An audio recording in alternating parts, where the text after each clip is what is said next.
Hello बच्चों, मैं हूं आपकी हिंदी टीचर और मेरे क्लास में आप सभी बच्चों का हार्दिक स्वागत है। बच्चों, आज मैं आप लोगों के समक्ष अंधेर नगरी नाटक को लेकर उपस्थित हूं। इस नाटक को लिखा है भारतेंदु हरिश्चंद्र जी ने। भारतेंदु हरिश्चंद्र जी आधुनिक काल के भारतेंदु युग के प्रतिनिधि कवि हैं और उन्हें नवजागरण का अग्रदूत भी कहा जाता है। यानी साहित्य के क्षेत्र में नवजागरण का अग्रदूत भारतेंदु हरिश्चंद्र जी को कहा गया है।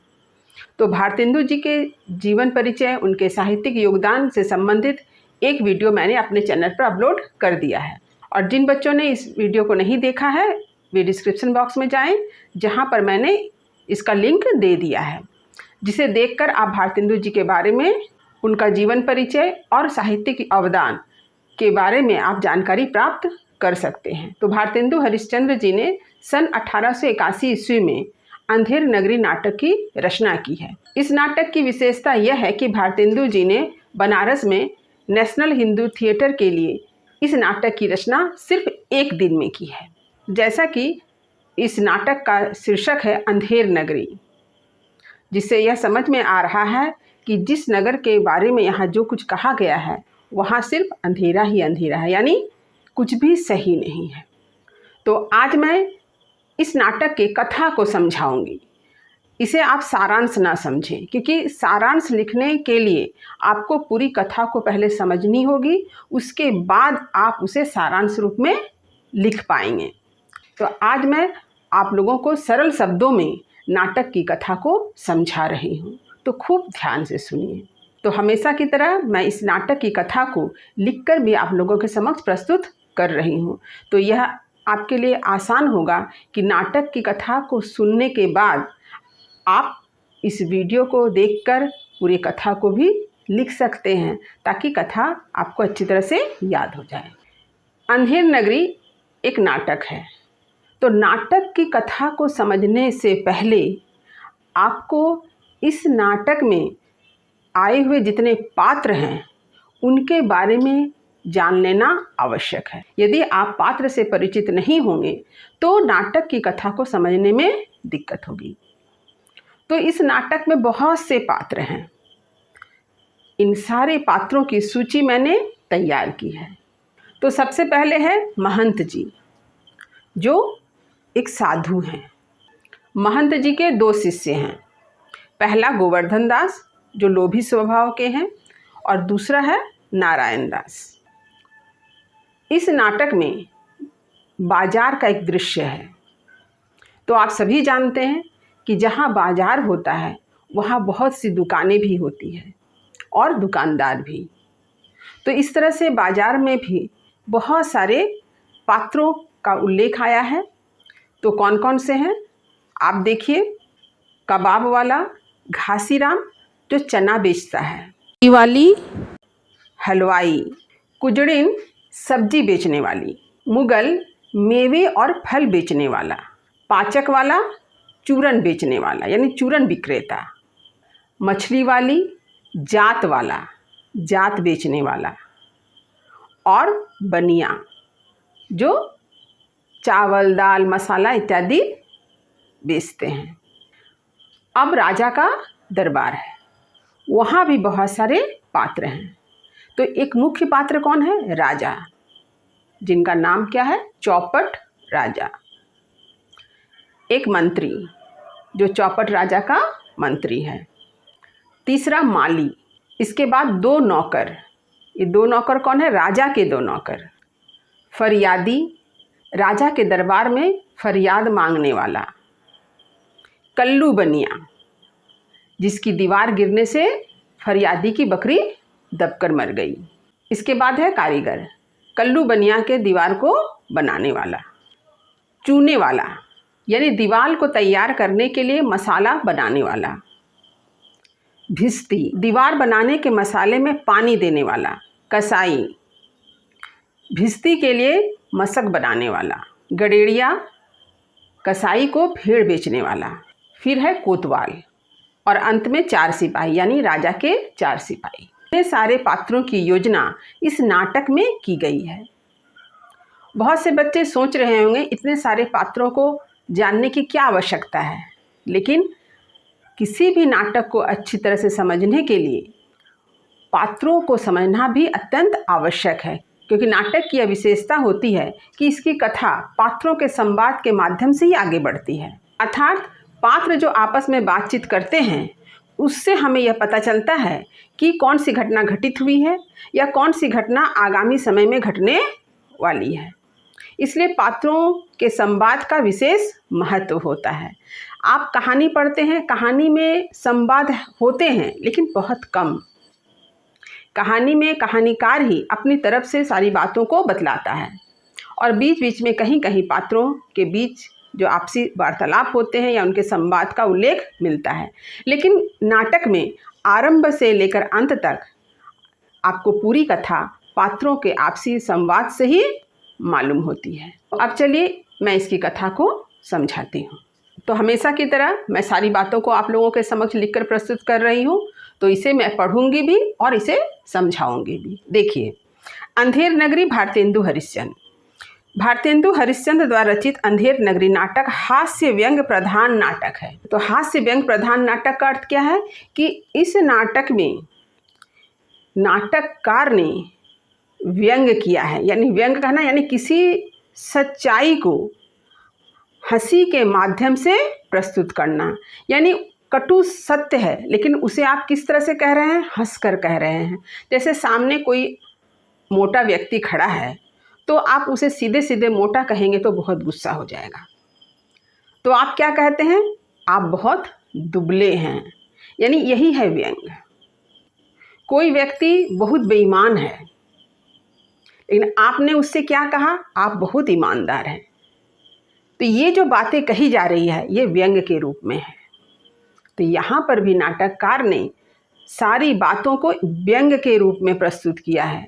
तो उन्होंने किस पर व्यंग किया है देखते हैं। देखिए, अप्रत्यक्ष रूप से भारतेंदु जी ने ब्रिटिश शासन पर व्यंग किया है। यानी यह जो व्यंग प्रधान नाटक है तो यहाँ पर व्यंग किस पर किया गया है, ब्रिटिश शासन यानी अंग्रेजी शासन। नाटक में जहाँ जहाँ भी उन्होंने हास्य व्यंग का पुट दिया है वहाँ बड़े ही धीरे से, चालाकी सूझबूझ से ब्रिटिश शासन पर फप्ती कसी है। भारतेंदु हरिश्चंद्र जी ने एक नाटक लिखा है भारत दुर्दशा। उसमें भी उन्होंने अंग्रेजी राज्य की प्रशंसा करते हुए अंग्रेजी शासन पर ही व्यंग किया है और भारत की दुर्दशा को बतलाने की चेष्टा की है। अंग्रेज राज सुख साज सजे सब भारी, पै धन विदेश चली जात यही अति ख्वारी। आरंभ में उन्होंने अंग्रेजी साम्राज्य की प्रशंसा की है कि अंग्रेज राज सुख साज, कि अंग्रेजी साम्राज्य में, ब्रिटिश साम्राज्य में सुख ही सुख है, लेकिन पै धन विदेश चली जात। लेकिन अफसोस इसी बात का है कि हमारे देश का सारा धन कहाँ चले जा रहा है, विदेश चला जा रहा है। यही अत्यंत दुख की बात है। यानी अंग्रेज हमारे देश का शोषण कर रहे हैं, इस बात को बतलाना भारतेंदु जी का उद्देश्य है।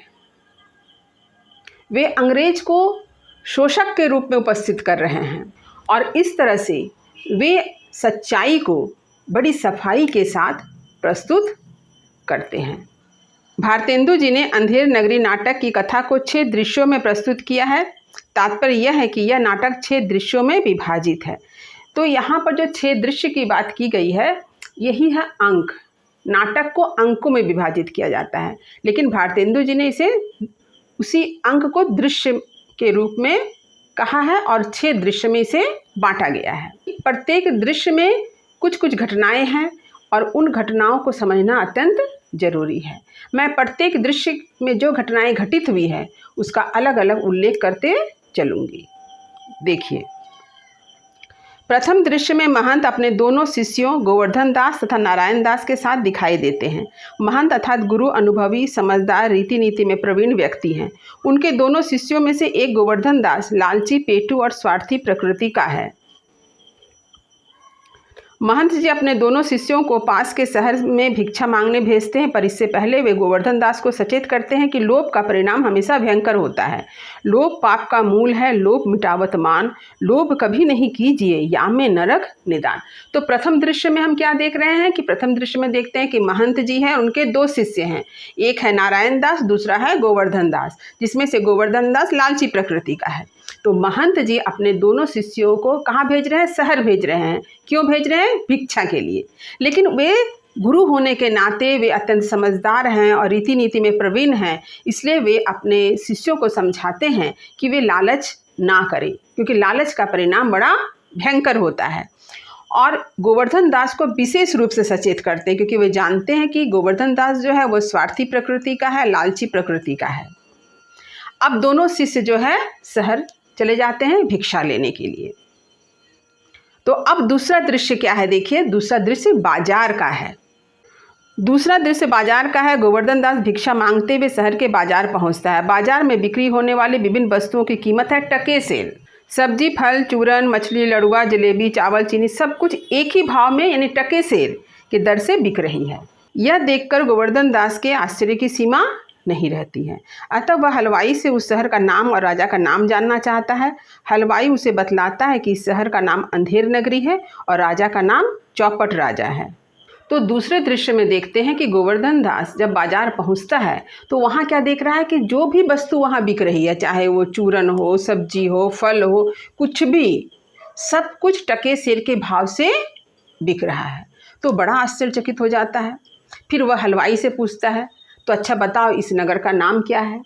तो वह बताता है अंधेर नगरी। फिर गोवर्धन दास इस नगर के राजा का नाम पूछते हैं, तो बताता है चौपट राजा। गोवर्धन दास को कुल 7 पैसे भिक्षा में मिले थे, इसलिए उसने 3.5 सेर मिठाई खरीद लिया कि गुरु और चेले मिलकर आनंद पूर्वक मिठाई खाएंगे। मिठाई खरीद कर वह अंधेर नगरी, चौपट राजा, टके सिर भाजी, टके सिर खाजा गाते हुए अपने गुरु के पास चल देता है। जब गोवर्धन दास को यह पता चलता है कि यहाँ जब सब कुछ इतना सस्ता मिल रहा है, टके सिर में मिल रहा है, तो वो क्या करता है? भिक्षा में मिले हुए 7 पैसे से 3.5 सेर मिठाई खरीद लेता है और उन मिठाइयों को लेकर के अपने गुरु के पास जाता है। लेकिन चलते हुए वह एक गीत गाता है, और वह गीत कौन सा है? अंधेर नगरी, चौपट राजा, टके सिर भाजी, टके सिर खाजा। अब इसके बाद जो है तीसरा दृश्य है। तो तीसरा दृश्य क्या है? जंगल का दृश्य है। तीसरा दृश्य जंगल का है। गोवर्धन दास मिठाई लेकर गुरु यानी महंत जी और नारायण दास के पास पहुंचता है। इतनी सारी मिठाई को देखकर महंत जी के मन में जिज्ञासा उत्पन्न हुई कि भिक्षा मांगकर गोवर्धन दास ने ढेरों मिठाई कैसे खरीदा। अब जब गोवर्धन दास इतनी सारी मिठाई को लेकर अपने गुरु के पास पहुंचता है तो उसके गुरु को यह बड़ा ही आश्चर्य लगता है कि इतने कम पैसे में यानी भिक्षा मांगकर गोवर्धन दास ने इतनी सारी मिठाई खरीद ली, कैसे?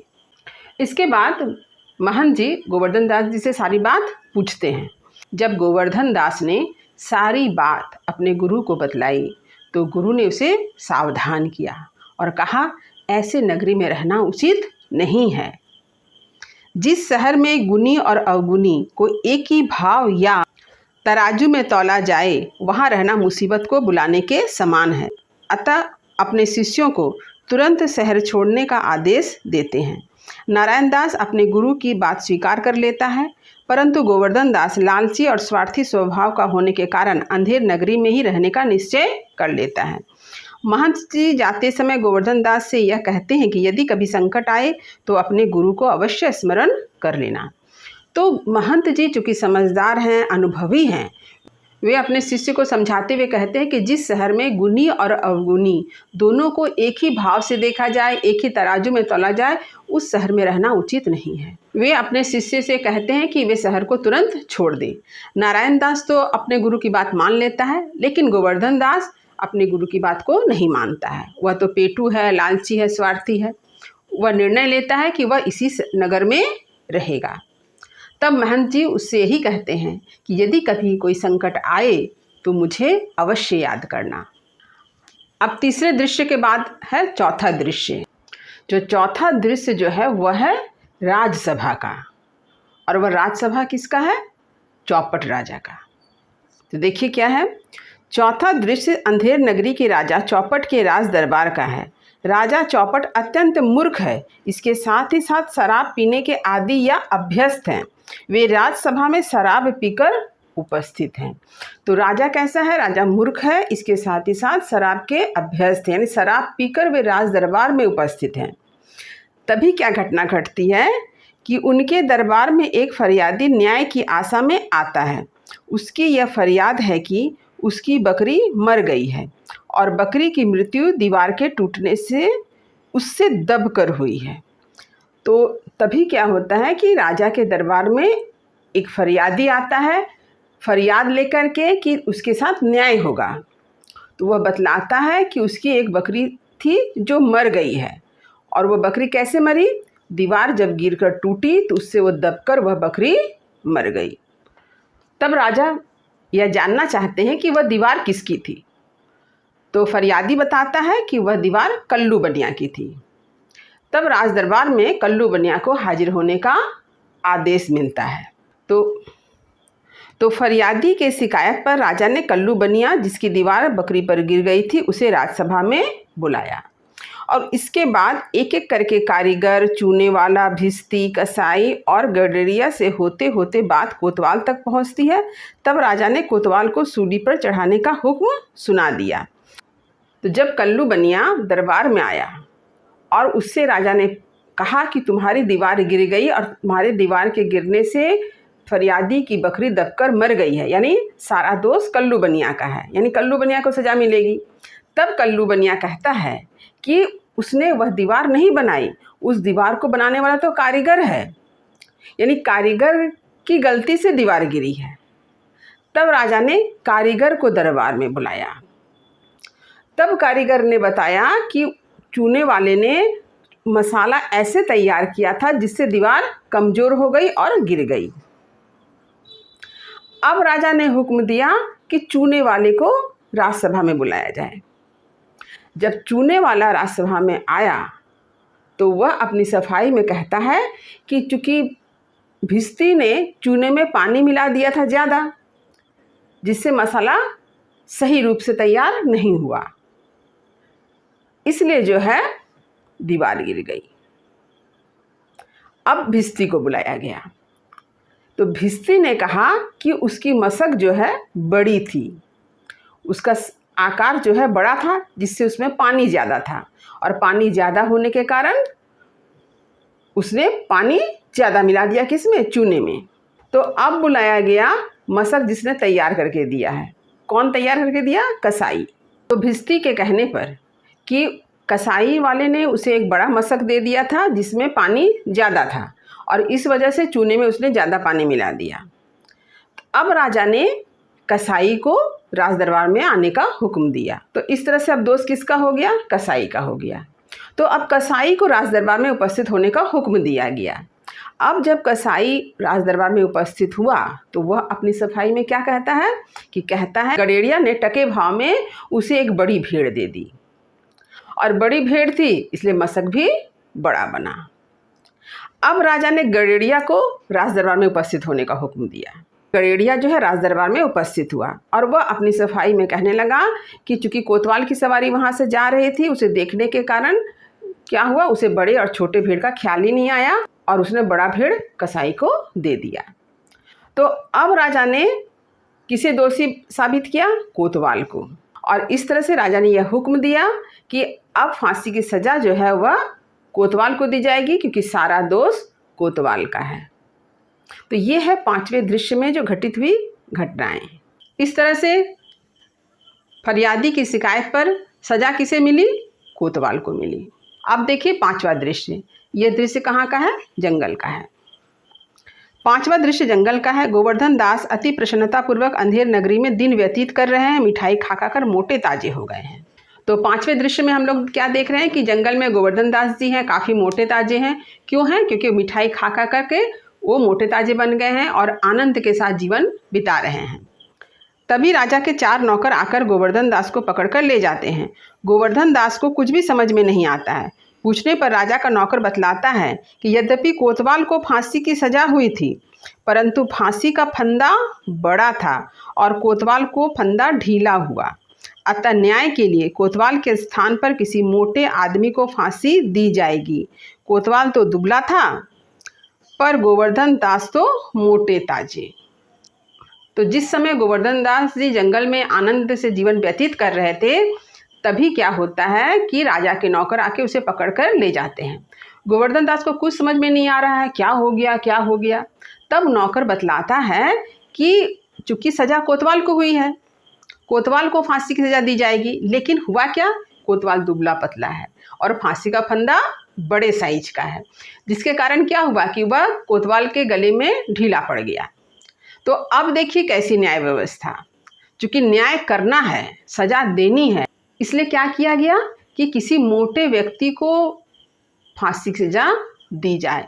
किसके स्थान पर, कोतवाल के स्थान पर, तभी जाकर न्याय होगा। इसलिए इस नाटक का नाम अंधेर नगरी रखा गया है कि किस तरह की न्याय व्यवस्था है यहाँ पर। अब गोवर्धन दास की आंखें खुलती है कि गुरु की आज्ञा ना मानने का परिणाम कितना भयंकर है। इस विकट स्थिति में वह अपने गुरु को स्मरण करता है। अब गोवर्धन दास को समझ में आता है कि उसने गुरु की बात ना मानकर कितनी बड़ी मुसीबत मोल ली है, और तब वह अपने गुरु को स्मरण करता है, याद करता है। छठा दृश्य शमशान का है। गोवर्धन दास को सूली पर लटकाने की पूरी तैयारी हो गई है। तभी वहाँ पर महंत जी अपने शिष्य नारायण दास के साथ उपस्थित होते हैं। वे अपने शिष्य गोवर्धन दास को अंतिम उपदेश देने के बहाने से उसके कान में कुछ कहते हैं। इसके तुरंत बाद ही गोवर्धन दास फांसी पर लटकने के लिए तैयार हो जाता है। साथ ही साथ गुरु भी गोवर्धन दास के स्थान पर सूली पर लटकने के लिए तत्पर हो उठते हैं। सूली पर लटकने के उतावलेपन को देखकर जब इसका कारण पूछा गया तो गुरु ने बतलाया कि इस शुभ घड़ी में जो फांसी पर लटकेगा वह सीधा बैकुंठ जाएगा।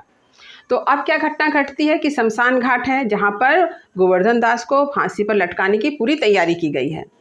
गोवर्धन दास जी ने अपने गुरु को स्मरण किया तो क्या होता है, महंत जी अपने शिष्य नारायण दास के साथ वहाँ उपस्थित होते हैं और वे क्या करते हैं कि अपने शिष्य यानी गोवर्धन दास को अंतिम उपदेश देने के बहाने उसके पास जाते हैं और उसके कान में कुछ कहते हैं, जिसका क्या परिणाम होता है कि गोवर्धन दास जी कहते हैं कि हाँ मैं फांसी पर लटकने के लिए तैयार हूँ। लेकिन इसके साथ ही साथ यह भी देख रहे हैं कि गुरु भी कह रहे हैं कि गोवर्धन दास जी के स्थान पर उसे फांसी पर लटकाया जाए। तो वहाँ पर उपस्थित सभी लोग गुरु और शिष्य के फांसी पर लटकने के उतावलेपन को देखकर आश्चर्यचकित हो जाते हैं। तब वे कारण जानना चाहते हैं। तब गुरु बतलाते हैं कि यह बहुत ही शुभ समय है और इस शुभ समय में जो भी फांसी पर लटकेगा वह सीधा बैकुंठ जाएगा। यह सुनते ही चौपट राजा ने स्वयं को फांसी पर चढ़ाने का हुक्म दिया।